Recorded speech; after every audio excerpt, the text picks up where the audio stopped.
Welcome to bird media. నేను Vaishnavi. AP deputy CM Pawan Kalyan Eluru జిల్లాలోని కొయ్యలగూడెం, ద్వారకా, తిరుమల మండలాల్లో విస్తృత పర్యటన నిర్వహించారు.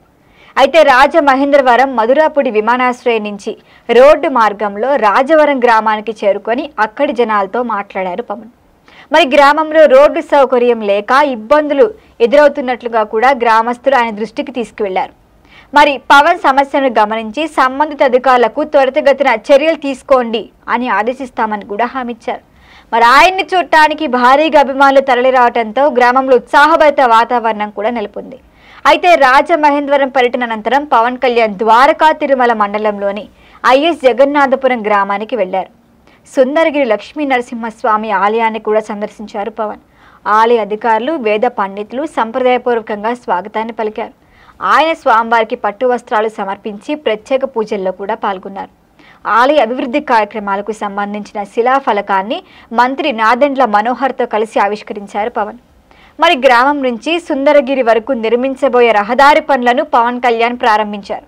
ఈ సందర్భంగా స్థానిక ప్రజల అవసరాలను తెలుసుకొని అభివృద్ధి పనులను వేగవంతం చేయండి అని కూడా అధికారులను ఆదేశించారు.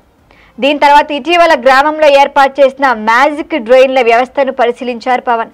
దాని పనితీరుపై అధికారులు ఇచ్చిన వివరణను ఆపద్ధర్మంగా విన్నారు. డ్రైనేజీ వ్యవస్థ వల్ల గ్రామంలో నీటి మళ్లీ సమస్యలు తగ్గుతాయని అధికారులు తెలిపారు.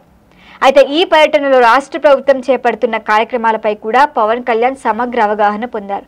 ప్రజలు ఎదుర్కొంటున్న చిన్న పెద్ద సమస్యలను ప్రత్యక్షంగా తెలుసుకోవటం తన ప్రధాన లక్ష్యమని కూడా పేర్కొన్నారు ఆయన.